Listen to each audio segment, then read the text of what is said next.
Praise the Lord. Hallelujah. ദൈവനാമത്തിന് മഹത്വം ഉണ്ടാകട്ടെ. ഇന്ന് ഞാൻ പറയാനായിട്ട് ആഗ്രഹിക്കുന്ന ഒരു വിഷയം, ദൈവം മനുഷ്യനായി അവതരിച്ചതിൻ്റെ ഉദ്ദേശം എന്താണ്. ഇപ്പോൾ ക്രിസ്മസ് കാലയളവാണല്ലോ. ലോകം മുഴുവനും കർത്താവിൻ്റെ മനുഷ്യാവതാരത്തെക്കുറിച്ച് സംസാരിക്കുകയും മനുഷ്യാവതാരത്തെ ആഘോഷിക്കുകയും സെലിബ്രേഷൻസൊക്കെ വളരെ വലിയ തോതിൽ ലോകത്തിലെമ്പാടും നടന്നുകൊണ്ടിരിക്കുന്ന ഒരു സമയമാണല്ലോ ഇത്. എന്നാൽ കർത്താവ് മനുഷ്യനായി വന്നതിൻ്റെ ഉദ്ദേശം എന്താണ്, വാസ്തവമായി എന്താണ് കർത്താവ് അതിൽ കൂടെ സാധിച്ചെടുത്തത്, ഏതു വിധത്തിലാണ് മനുഷ്യനത് ഏറ്റവും അനുഗ്രഹമായി തീർന്നത് എന്നുള്ള കാര്യങ്ങൾ തിരുവചന അടിസ്ഥാനത്തിൽ പരിശോധിക്കുവാനായിട്ട് ദൈവത്തിൽ ശരണപ്പെടുകയാണ്. ദൈവനാമത്തിന് മഹത്വം ഉണ്ടാകട്ടെ. കർത്താവിൻ്റെ തന്നെ വാക്കുകളിൽ മനുഷ്യപുത്രൻ ശുശ്രൂഷ ചെയ്യിപ്പാനല്ല, ശുശ്രൂഷിപ്പാനും അനേകർക്ക് വേണ്ടി തൻ്റെ ജീവനെ മറുവിലയായി കൊടുപ്പാനും വന്നതുപോലെ തന്നെ എന്ന് പറഞ്ഞു. അതായത് കർത്താവ് പറഞ്ഞതായിട്ട് വചനത്തിൽ എഴുതിയിരിക്കുന്നതാണ്. അപ്പോൾ നാം മനസ്സിലാക്കേണ്ടത്, കർത്താവിൻ്റെ ജനനത്താൽ സാധ്യമായ ഏറ്റവും പ്രധാനപ്പെട്ട കാര്യമെന്ന് വെച്ചാൽ, കർത്താവ് നമുക്ക് വേണ്ടി യാഗമായി തീർന്നു, തൻ്റെ ജീവനെ നമ്മുടെ ജീവന് വേണ്ടി മറുവിലയായി തന്നു എന്നുള്ളതാണ്. ഇതാണ് വാസ്തവത്തിൽ മനുഷ്യന് രക്ഷ നൽകുന്ന വലിയ സുവിശേഷമെന്ന് പറയുന്നത്. എന്നാൽ നാം പലപ്പോഴും ഈ ആഘോഷങ്ങളിലൊക്കെ മുഴുകിയിരിക്കുമ്പോൾ, അല്ലെങ്കിൽ ഈ ആഘോഷിക്കുമ്പോഴൊക്കെയും ഇതൊന്നും നാം ഓർക്കാറില്ല. അപ്പോൾ എന്തിനാണ് കർത്താവ് മനുഷ്യവേഷം എടുത്തത്? അതിൻ്റെ ഉത്തരം എബ്രായ ലേഖനം 2-ാം അധ്യായം 14-15 വാക്കുകളിൽ എന്താണെന്ന് നോക്കാം. മക്കൾ ജഡരക്തങ്ങളോട് കൂടിയവരാകൊണ്ട് അവനും അവരെ പോലെ ജഡരക്തങ്ങളോട് കൂടിയവനായി മരണത്തിൻ്റെ അധികാരിയായ പിശാചിനെ തൻ്റെ മരണത്താൽ നീക്കി ജീവപര്യന്തം മരണഭീതിയാൽ അടിമകളായിരുന്നവരെ ഒക്കെയും വിടുവിച്ചു. ഇതാണ് ഏറ്റവും വലിയ അച്ചീവ്മെൻ്റ് എന്ന് പറയുന്നത്. മനുഷ്യരാശിയുടെ രക്ഷയ്ക്കായിട്ട് കർത്താവ് എന്താണ് ചെയ്തതെന്ന് വെച്ചാൽ, തൻ്റെ മക്കൾ, അതായത് നാം ഒക്കെയും ജഡവും രക്തവും ഒക്കെ ഉള്ളവരാകൊണ്ട് കർത്താവും, അതായത് ദൈവം തന്നെ നമ്മിൽ ഒരുവനെ പോലെയായി ജഡരക്തങ്ങളോട് കൂടിയവനായി തീർന്നു. പിന്നീട് എന്താണ് ചെയ്തത്? തൻ്റെ മരണം കൊണ്ട് താൻ സാധിച്ചെടുത്തത് മരണത്തിൻ്റെ അധികാരിയായ പിശാചിനെ നീക്കിക്കളഞ്ഞത് ജീവപര്യന്തം, അതായത് ജീവിതം മുഴുവനും മരണഭീതിയിലായിരിക്കുന്ന ജനത്തെ വിടുവിച്ചു. എങ്ങനെയാണ് മനുഷ്യൻ മരണഭീതിയിലായിരിക്കുന്നത്? പാപം ചെയ്താൽ മരിക്കും, പാപം ചെയ്യുന്ന ദേഹി മരിക്കും. ഈ ഭയമാണ് മനുഷ്യൻ എപ്പോഴും. പാപം ചെയ്തു പോകുമോ, ചെയ്താൽ എന്തായിത്തീരും, ഇങ്ങനെയുള്ള ഒരു ഭയം.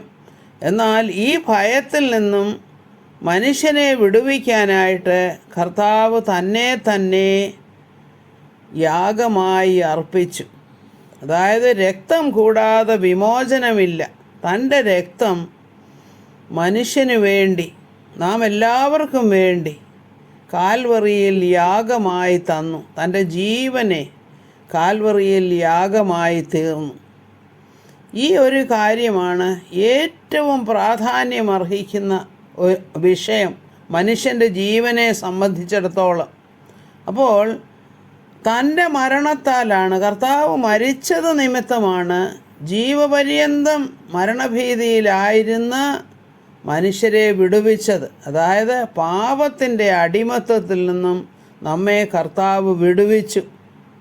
അപ്പോൾ അവൻ വന്നത് തന്നെ എന്തുദ്ദേശത്തോടു കൂടിയാണെന്ന് കർത്താവ് പറഞ്ഞത് കുറച്ചുകൂടെ നല്ല രീതിയിൽ ഇവിടെ പറഞ്ഞിരിക്കുകയാണ്. മക്കൾ ജഡരക്തങ്ങളോട് കൂടിയവരായതുകൊണ്ട് അവനും അവരെ പോലെ ജഡരക്തങ്ങൾ ഉള്ളവനായി തീർന്നു. അതായത് മനുഷ്യനായി തീർന്നു. മനുഷ്യനെ പോലെ മനുഷ്യനായി തീർന്ന് അവനെ പ്രതിനിധീകരിച്ചുകൊണ്ട് അവന് വേണ്ടി മരിച്ചു എന്നാണ് നമ്മളിവിടെ വായിക്കുന്നത്. ഇത് ഒരു പ്രവചന നിവർത്തിയും കൂടെയാണ്. അതായത് ഉൽപ്പത്തി പുസ്തകം 3:15 നാം വായിക്കുന്നുണ്ട്, ഞാൻ നിനക്കും സ്ത്രീക്കും നിൻ്റെ സന്തതിക്കും അവളുടെ സന്തതിക്കും തമ്മിൽ ശത്രുത്വം ഉണ്ടാക്കും. അവൻ നിൻ്റെ തല തകർക്കും, നീ അവൻ്റെ കുതികാൽ തകർക്കും. ഇതെപ്പോൾ ഉള്ള പ്രവചനമാണ്? കർത്താവ് പറഞ്ഞതാണ്. അതായത് മനുഷ്യൻ പാപം ചെയ്തപ്പോൾ ആ പാപത്തിന് കാരണമായി തീർന്ന സർപ്പത്തിനോട്, അതായത് പിശാചിനോട് പറയുന്ന കാര്യമാണിത്. ഞാൻ നിനക്കും സ്ത്രീക്കും തമ്മിൽ ശത്രുതയുണ്ടാക്കും, സ്ത്രീയുടെ സന്തതി നിൻ്റെ തല തകർക്കും. സ്ത്രീയുടെ സന്തതി എന്ന് വെച്ചാൽ ക്രിസ്തു. അതുകൊണ്ടാണ് കർത്താവ് മനുഷ്യജന്മമെടുത്തത് സ്ത്രീയുടെ സന്തതിയായി ജനിച്ച് അവൻ്റെ തലയെ തകർത്തത്. എന്നാൽ ആ സമയത്ത് സ്ത്രീയുടെ സന്തതിയുടെ കുതികാലും തകർക്കപ്പെട്ടു. അതായത് കർത്താവ് കാൽവറിയിൽ തന്നെ യാഗമായി തരേണ്ടി വന്നു. അതുകൊണ്ടാണ് ഗലാത്യ ലേഖനത്തിൽ ഇപ്രകാരം പറയുന്നത്, കാലസമ്പൂർണത വന്നപ്പോൾ, അതായത് ഇങ്ങനെ പ്രവചനമുണ്ടായി, പ്രവചിച്ചു, എന്നാൽ അത് കഴിഞ്ഞ് കുറേ വർഷങ്ങൾക്ക് ശേഷമാണ്, അതായത് തക്ക സമയത്ത് കാലസമ്പൂർണത, അതായത് ദൈവം നിശ്ചയിച്ചിരുന്ന ആ സമയത്ത് തൻ്റെ പുത്രനെ, അതായത് ദൈവത്തിൻ്റെ പുത്രനെ സ്ത്രീയിൽ നിന്ന് ജനിച്ചവനായി, അതായത് ന്യായപ്രമാണത്തിന് കീഴിൽ ജനിച്ചവനായി. കാരണം കർത്താവ് ന്യായപ്രമാണം കൊടുത്തു മനുഷ്യൻ, അവൻ പാപമില്ലാതെ ജീവിക്കാനായിട്ട്. അപ്പോൾ ആ ഒരു അവസ്ഥയിൽ തന്നെയാണ് കർത്താവ് ജനിച്ചത്. അതായത് ന്യായപ്രമാണത്തിന് കീഴിലാണ് അവൻ ജനിച്ചത്. അവൻ ന്യായപ്രമാണത്തിന് കീഴിൽ ജനിച്ചവനായി നിയോഗിച്ചയച്ചത് എന്തിനാണെന്ന് വെച്ചാൽ, ന്യായപ്രമാണത്തിന് കീഴിലുള്ളവരെ എല്ലാവരെയും വിലയ്ക്ക് വാങ്ങാനായിട്ട്, അതൊരു ന്യായപ്രമാണത്തിൻ്റെ പൂർത്തീകരണമായിട്ടാണ് കർത്താവ് മരിച്ചത്. അങ്ങനെ കർത്താവ് നമുക്ക് വേണ്ടി മരിച്ചപ്പോൾ, മനുഷ്യന് വേണ്ടി മരിച്ചപ്പോൾ, പാപം ചെയ്ത മനുഷ്യനെ വീണ്ടും ദൈവം തൻ്റെ മക്കളായി അംഗീകരിച്ചു. അതായത് ലീഗലായിട്ട് ആ പുത്രത്വം പ്രാപിക്കേണ്ടതിനാണ് കർത്താവ് അപ്രകാരം ചെയ്തത്. അപ്പോൾ ഇതാണ് പ്രവചന നിവർത്തിയായിട്ട് തീർന്നത്. പുതിയ നിയമത്തിൽ അതിനെക്കുറിച്ച് പൗലോസ് അപ്പോസ്തലൻ എഴുതിയിരിക്കുന്നതാണത്. അങ്ങനെ നമ്മൾ കർത്താവിൻ്റെ ആ മരണം നിമിത്തം, കാൽവറി മരണം നിമിത്തം നാം പാപത്തിൽ നിന്നും മോചിതരായി. അതെങ്ങനെയാണ് സാധ്യമാകുന്നത്? കർത്താവിൻ്റെ കാൽവറി ക്രൂശിൽ വിശ്വസിച്ച് കഴിയുമ്പോൾ, അവൻ്റെ മരണ പുനരുത്ഥാനത്തിൽ വിശ്വസിക്കുമ്പോൾ നാം അവൻ്റെ രക്ഷണ്യ പ്രവൃത്തിയുടെ ഫലമായിട്ട്, അത് നമ്മൾ ജീവനുള്ളവരായി, അതായത് നാം നിത്യജീവൻ ലഭിക്കുന്നവരായി തീരുകയാണ്. അങ്ങനെ നമ്മൾ കർത്താവിൻ്റെ ജനനത്തിൻ്റെ ആ ഒരു പ്രധാനപ്പെട്ട ഉദ്ദേശം ഈ കാൽവറിയുടെ യാഗമാണെന്ന് നാം മനസ്സിലാക്കുന്നുണ്ട്. അതുകൊണ്ടാണ് കർത്താവ് തൻ്റെ സ്നേഹത്തെ പ്രകടിപ്പിക്കുകയായിരുന്നു നമ്മൾക്ക് വേണ്ടിയിട്ടുള്ള സ്നേഹം. അതായത് റോമാലേഖനത്തിൽ എഴുതിയിരിക്കുന്നത് 5:8 എഴുതിയേക്കുന്നത്, ക്രിസ്തുവോ നാം പാപികളായിരിക്കുമ്പോൾ തന്നെ നമുക്ക് വേണ്ടി മരിക്കയാൽ ദൈവം തനിക്ക് നമ്മോടുള്ള സ്നേഹത്തെ പ്രദർശിപ്പിക്കുന്നു. ദൈവം സ്നേഹം, അതായത് നാം പാപികളായിരിക്കുമ്പോൾ തന്നെയാണ് നമുക്ക് വേണ്ടി മരിച്ചത്. അല്ല നമ്മുടെ ഗുണം കൊണ്ടൊന്നും അല്ല മരിച്ചത്. കർത്താവ് നമ്മെ സ്നേഹിച്ചു, നമ്മെ വിടുവിക്കാൻ ആഗ്രഹിച്ചു. അത് കർത്താവിൻ്റെ ഹിതം, കർത്താവിൻ്റെ ഉദ്ദേശമായിരുന്നു. അപ്പോൾ നാം അങ്ങനെ മക്കളായി തീരുകയാണ്. നമ്മോടുള്ള സ്നേഹത്തെ കർത്താവ് പ്രദർശിപ്പിച്ചു. അവൻ്റെ രക്തത്താൽ നാം നീതീകരിക്കപ്പെടുകയും ചെയ്യുന്നു. അതായത് നമുക്കിപ്പോൾ കർത്താവിൻ്റെ നീതിയാണ് ആ വിശ്വാസത്താൽ നമുക്ക് ലഭിക്കുന്നത്. വിശ്വാസത്താൽ നാം നീതീകരിക്കപ്പെടുമ്പോൾ അവൻ്റെ കോപത്തിൽ നിന്നും നാം രക്ഷിക്കപ്പെടുകയാണ്. അതായത് വിശ്വാസത്താലാണ് അത് സാധ്യമാകുന്നത്. ഇനി അത് തന്നെ നമ്മൾ വിശുദ്ധ യോഹന്നാൻ്റെ സുവിശേഷം 3-ാം അധ്യായം 14-15 വാക്യങ്ങൾ ഇങ്ങനെ വായിക്കുന്നു. മോശ മരുഭൂമിയിൽ സർപ്പത്തെ ഉയർത്തിയതുപോലെ മനുഷ്യപുത്രനെയും ഉയർത്തേണ്ടതാകുന്നു. അവനിൽ വിശ്വസിക്കുന്ന ഏവനും നിത്യജീവൻ പ്രാപിക്കേണ്ടതിന് തന്നെ. നമുക്കറിയാം, പഴയ നിയമത്തിൽ എഴുതിയിരിക്കുന്ന ഒരു സംഭവമാണിത്. എന്താണെന്ന് വെച്ചാൽ, ഇസ്രായേൽ ജനം ദൈവത്തിനെതിരായി പിറുപിറുത്തപ്പോൾ തങ്ങൾക്കെല്ലാം നൽകി തങ്ങളെ സംരക്ഷിച്ച് അടിമത്തത്തിൽ നിന്നും കൊണ്ടുവന്ന് കനാൻ ദേശത്തിലേക്കുള്ള യാത്രയിൽ അവർ കർത്താവിനെതിരായി പിറുപിറുക്കാൻ തുടങ്ങിയപ്പോൾ അവർക്ക് ലഭിച്ച സൗകര്യങ്ങളൊന്നും അവർക്ക് പോരാ, കൂടുതലായിട്ട് വേണം. ഞങ്ങൾക്ക് ഇന്നതൊക്കെ മിസ്രയീമിലുണ്ടായിരുന്നു, ഇവിടെ ഞങ്ങൾക്കൊന്നും കിട്ടുന്നില്ല, ഈ സാരമില്ലാത്ത അപ്പമാണോ ഞങ്ങൾക്കുള്ളത് എന്നൊക്കെ പറഞ്ഞ് ഇവർ വളരെയധികം പിറുപിറുത്തപ്പോൾ കർത്താവിന് അവരോട് കോപമുണ്ടായിട്ട് അവരെ കടിക്കാനായിട്ട് സർപ്പത്തെ അവിടേക്ക് അയക്കുകയാണ്. അങ്ങനെ അനേകം പേര് സർപ്പത്തിൻ്റെ കടി കൊണ്ട് മരിച്ചു. അപ്പോൾ മോശ കർത്താവിൻ്റെ സന്നിധിയിൽ ചെന്ന് എന്താണ് ചെയ്യേണ്ടതെന്ന് ചോദിച്ചപ്പോൾ പറഞ്ഞു, ഒരു പിച്ചള സർപ്പത്തെ അവിടെ ഉയർത്തുക, അതിൽ നോക്കുന്നവരൊക്കെയും രക്ഷിക്കപ്പെടും. അല്ലെങ്കിൽ അവരെ സർപ്പത്തിൻ്റെ കടി ഏറ്റവരൊക്കെയും അതിനെ നോക്കുമ്പോൾ, ആ പിച്ചള സർപ്പത്തെ നോക്കുമ്പോൾ അവർ മരിക്കുകയില്ല എന്ന് കർത്താവ് പറഞ്ഞു. അങ്ങനെ അനേകർ ആ പിച്ചള സർപ്പത്തെ നോക്കി മരണത്തിൽ നിന്നും വിടുവിക്കപ്പെട്ടു. ഇത് വാസ്തവത്തിൽ കർത്താവിൻ്റെ ക്രൂശീകരണത്തിൻ്റെ ഒരു നിഴലായിട്ടാണ് നമ്മൾ കാണുന്നത്. അതായത് പാപമില്ലാത്തവൻ പാപം തൻ്റെ മേലെടുത്തുകൊണ്ട്, അതായത് ക്രൂശിൽ യാഗമായി തീർന്നു. അങ്ങനെ നമുക്ക് വേണ്ടി പാപമായി തീർന്ന കർത്താവിനെയാണ് അതായത് ആ പാളയത്തിൽ ഉയർത്തിയ പിച്ചള സർപ്പത്തിൻ്റെ ആ ഒരു ചിത്രീകരണം അവിടെ. അപ്പോൾ ഈ മനുഷ്യപുത്രനെ ഉയർത്തേണ്ടതാകുന്നു എന്ന് പറഞ്ഞാൽ, ഈ പിച്ചള സർപ്പത്തെ അവിടെ അവരുടെ ഇടയിൽ ഉയർത്തിയതുപോലെ മനുഷ്യപുത്രനെയും ഉയർത്തേണ്ടതാകുന്നു എന്നുള്ളത് അന്ന് തന്നെ നിശ്ചയിച്ചിരുന്നു. അതായത് ലോകാരംഭത്തിൽ അവർ പാപം ചെയ്തപ്പോൾ, അതായത് ഏദൻ തോട്ടത്തിൽ ചെയ്ത പാപം കടന്നു വന്നപ്പോൾ അതിനെതിരായിട്ട് ഉള്ള കാര്യമാണ് കർത്താവ് അവിടെ നിഴലായിട്ട് പഴയ നിയമത്തിൽ തന്നെങ്കിൽ അതിൻ്റെ വാസ്തവികത സംഭവിക്കുന്നത് കാൽവറി യാഗത്തിലാണ്. അങ്ങനെ നാം നിത്യജീവൻ പ്രാപിക്കേണ്ടതിന് വേണ്ടിയിട്ടാണ് കർത്താവ് കാൽവറിയിൽ യാഗമായി തീർന്നത് എന്ന് നമുക്ക് വചനത്തിൽ നിന്നും മനസ്സിലാക്കാം.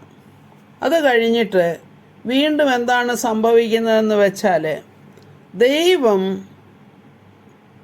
നമുക്ക് വേണ്ടി മധ്യസ്ഥത അണയ്ക്കുകയാണ് പിതാവിൻ്റെ മുൻപിൽ, പിതാവാം ദൈവത്തിൻ്റെ മുൻപിൽ. അവൻ നമുക്ക് വേണ്ടി മറുവിലയായി തീർന്നു. അവൻ എങ്ങനെയാണ് മറുവിലയായി തീരാൻ സാധിച്ചതെന്ന് വെച്ചാൽ, അവൻ മനുഷ്യനായി തീർന്നത് കൊണ്ട് മാത്രമാണ്.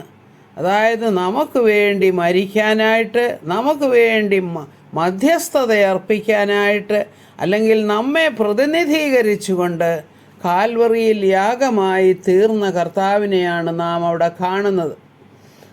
അപ്പോൾ കർത്താവ്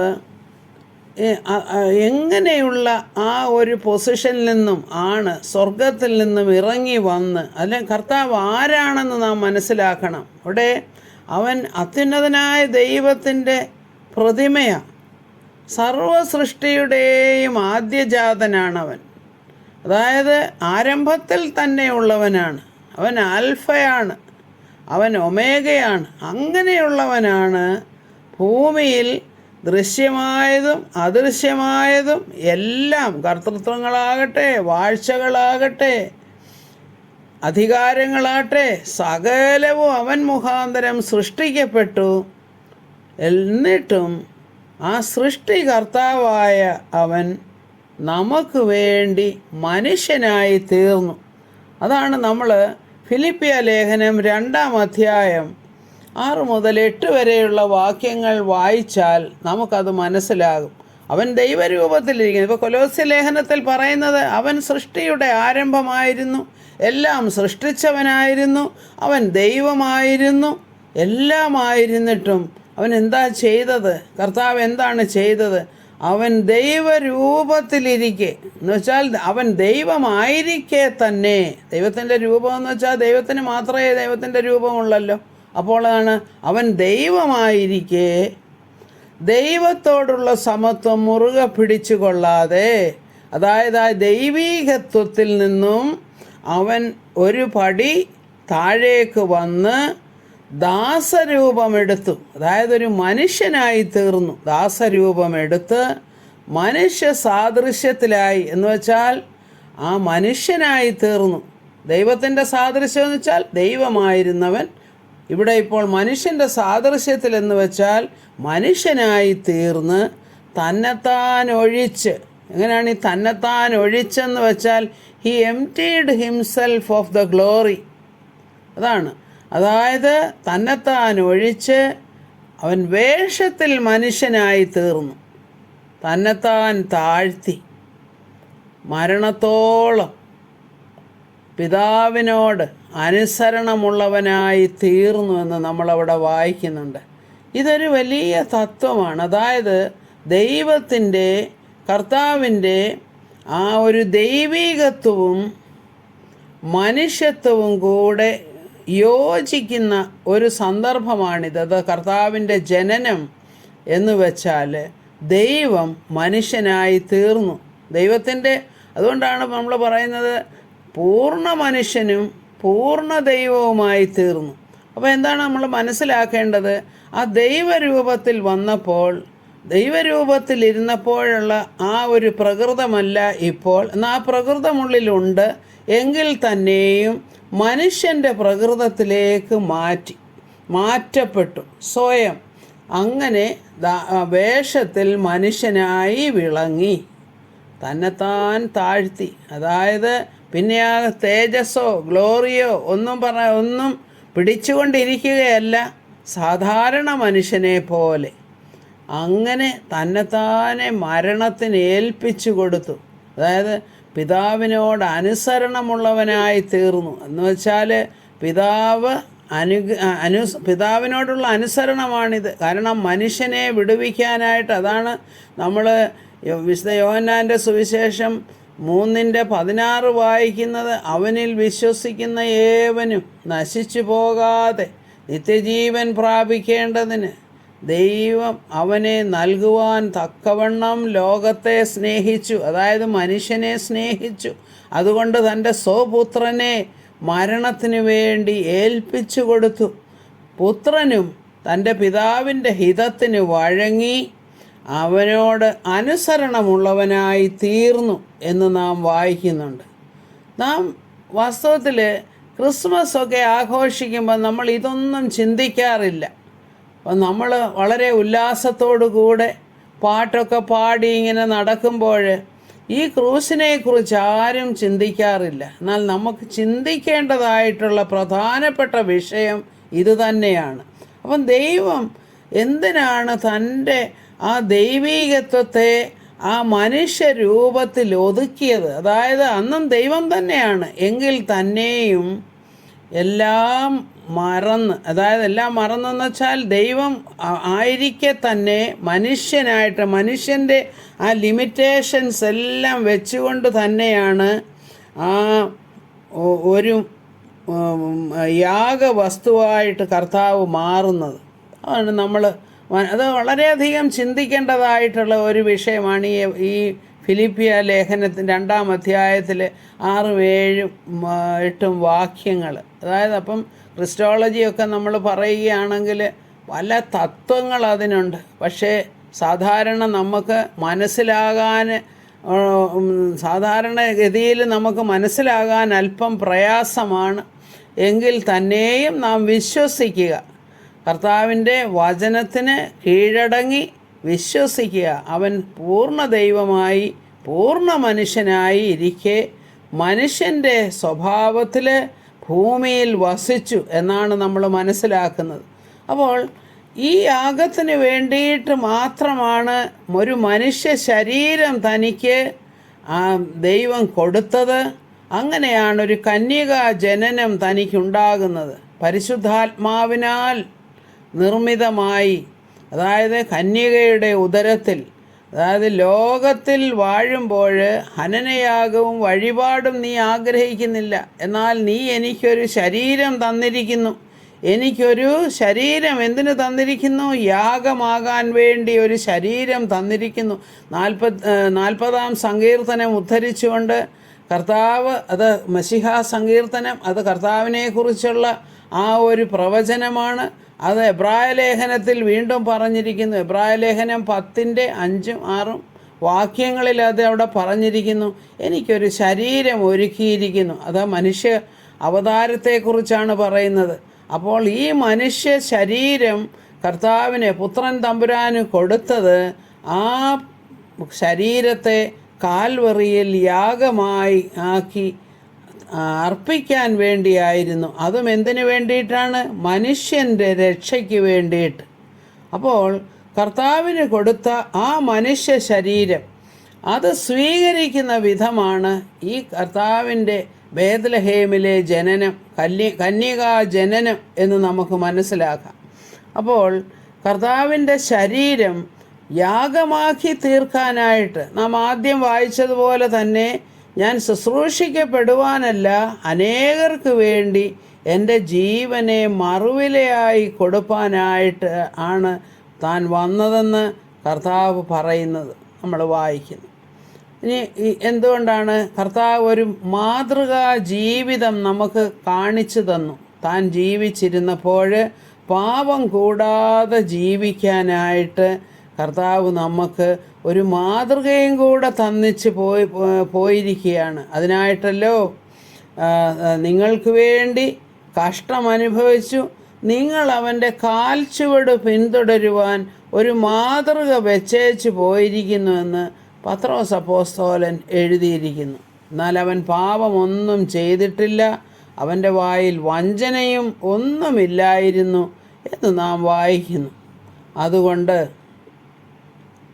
ഇനി മറ്റൊരു കാര്യം, കർത്താവ് മനുഷ്യ രൂപത്തിൽ വന്നതുകൊണ്ട് മനുഷ്യൻ്റെ സ്വഭാവം ശരിയായ വിധത്തിൽ കർത്താവിനറിയാം. എങ്കിൽ തന്നെയും സ്വന്തം അനുഭവത്തിൽ കൂടെ ഒരു മനുഷ്യനായിരിക്കുമ്പോൾ ഏതെല്ലാം ആ ഒരു രീതിയിൽ എങ്ങനെയൊക്കെയുള്ള ആ ഒരു അവസ്ഥയിൽ കൂടെ അവൻ കടന്നു പോകണം എന്നുള്ളതൊക്കെയും കർത്താവ് അനുഭവിച്ചറിഞ്ഞ ഒരു കാര്യമാണ്.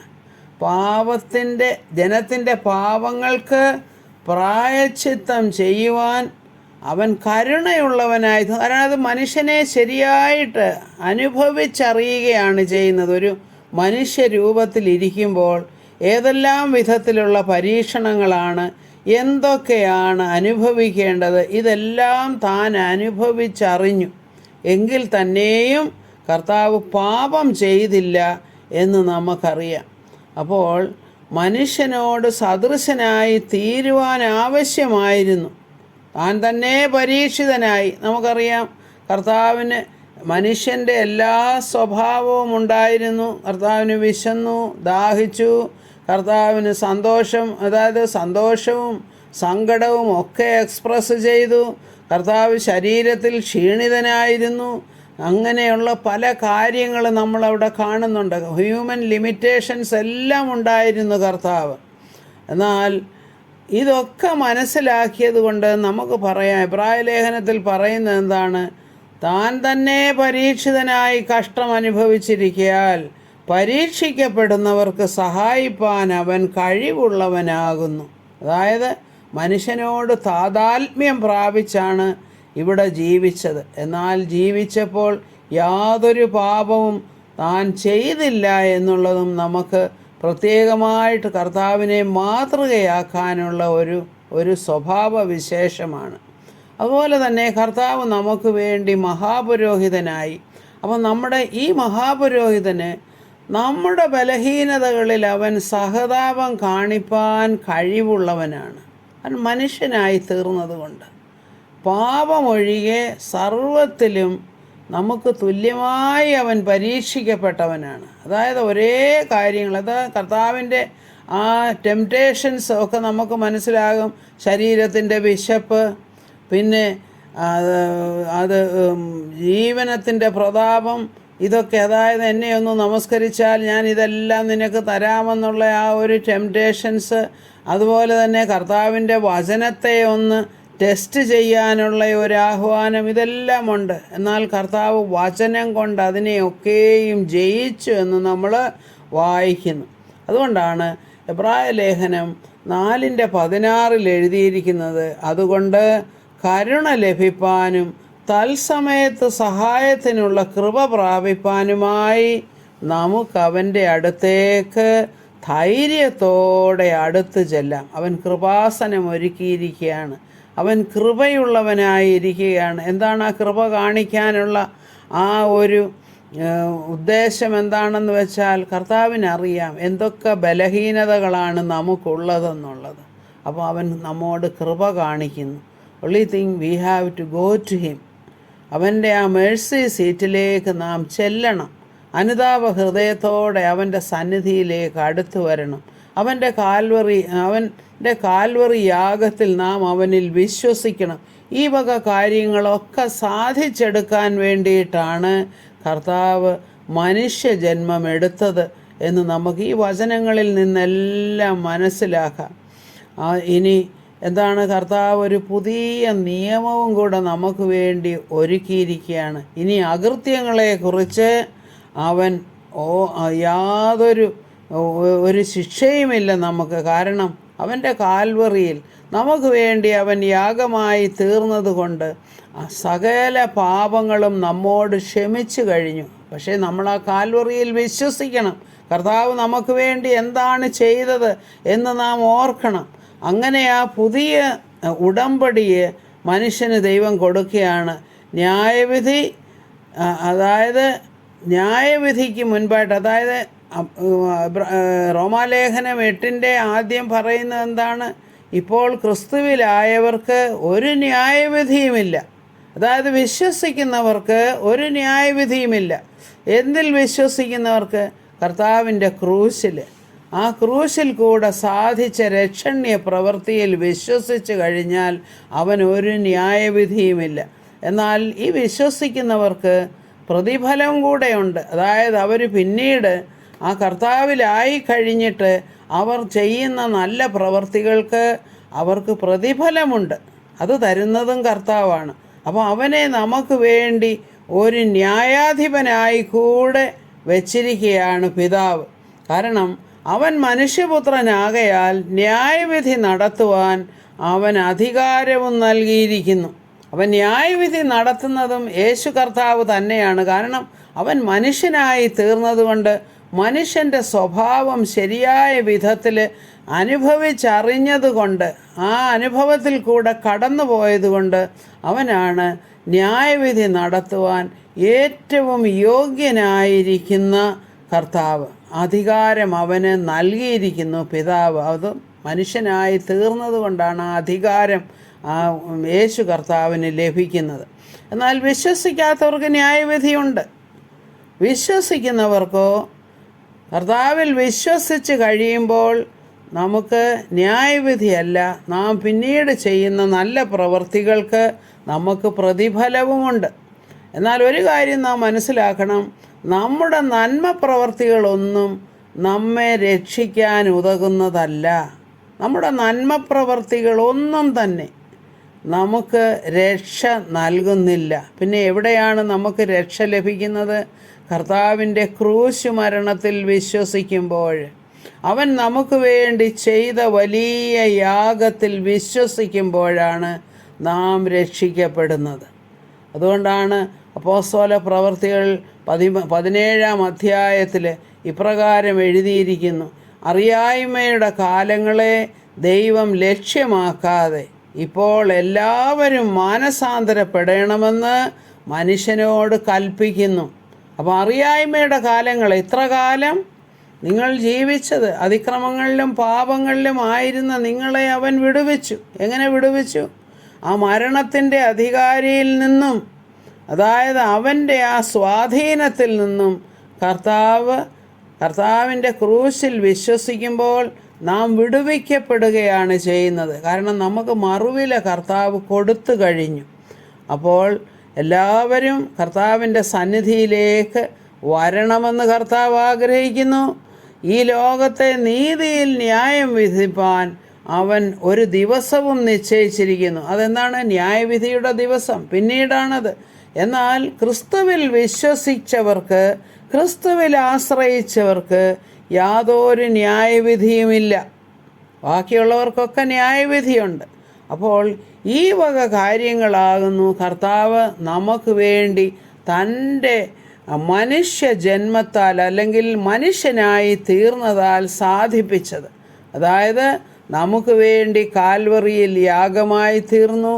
പിതാവിൻ്റെ സന്നിധിയിൽ നമ്മെ പ്രതിനിധീകരിച്ച് നമുക്ക് വേണ്ടി പക്ഷപാതം ചെയ്യുന്നു. അതുപോലെ തന്നെ നമുക്ക് ആ നിത്യത നൽകിയിരിക്കുന്നു. ആ വിശ്വാസത്താൽ നാം നീതീകരിക്കപ്പെടുന്നു. വിശ്വാസത്താൽ നമ്മെ കർത്താവ് ശുദ്ധീകരിക്കുന്നു അവൻ്റെ രക്തത്താൽ. അതുപോലെ തന്നെ നാം തേജസ്കരിക്കപ്പെടുകയും ചെയ്യുന്നു. നാം ഇനി ഒരു രൂപാന്തരം പ്രാപിച്ച ശരീരവും നമുക്ക് ലഭിക്കും. അപ്പം ഇതൊക്കെയാണ് കർത്താവിൻ്റെ മനുഷ്യാവതാരത്താലും അവൻ്റെ കാൽവറി യാഗത്താലും നമുക്ക് കർത്താവ് സാധ്യമാക്കി തന്നത്. അതുപോലെ തന്നെ അവൻ നമ്മുടെ ന്യായാധിപതിയുമാണ്. ന്യായാധിപതി ആയിരിക്കുമ്പോൾ തന്നെ ഇപ്പോൾ അവൻ നമുക്ക് വേണ്ടി ഒരു അഡ്വക്കേറ്റിനെ പോലെ പക്ഷപാതവും ചെയ്തുകൊണ്ടിരിക്കുകയാണ്. അപ്പം ഈ വക കാര്യങ്ങളാണ് വാസ്തവത്തിൽ നാം ക്രിസ്മസ് ആഘോഷിക്കുമ്പോൾ ചിന്തിക്കേണ്ടതായിട്ടുള്ള കാര്യങ്ങൾ. അല്ലാതെ കർത്താവിൻ്റെ ആ ജനനം ആഘോഷിക്കുക എന്ന് വെച്ചാൽ ഈ ഒരു കളർഫുള്ളായിട്ടുള്ള കാര്യങ്ങളൊക്കെ ചെയ്യുന്നതിൽ ദോഷമില്ല.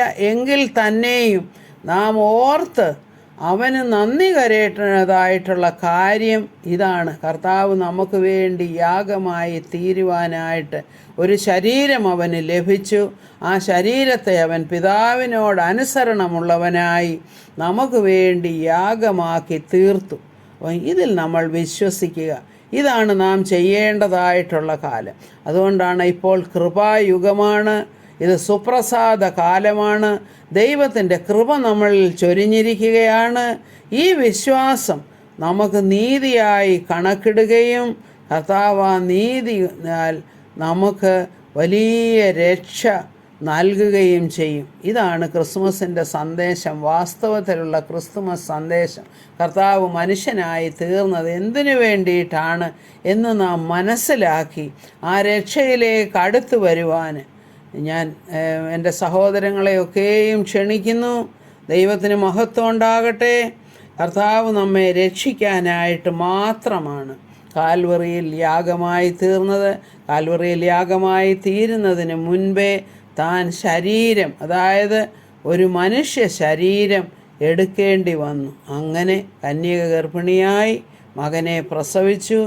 അവൻ യേശു, അതായത് നമ്മുടെ പാപങ്ങളിൽ നിന്നും അവൻ നമ്മെ വിടുവിക്കാനിരിക്കുന്നത് കൊണ്ടാണ് യേശു എന്ന പേരിടണമെന്ന് തന്നെ പറയുന്നത്. ദൈവത്തിന് മഹത്വം ഉണ്ടാകട്ടെ. ആമേൻ. Praise the lord. ദൈവത്തിന് നന്ദി, സ്തോത്രം.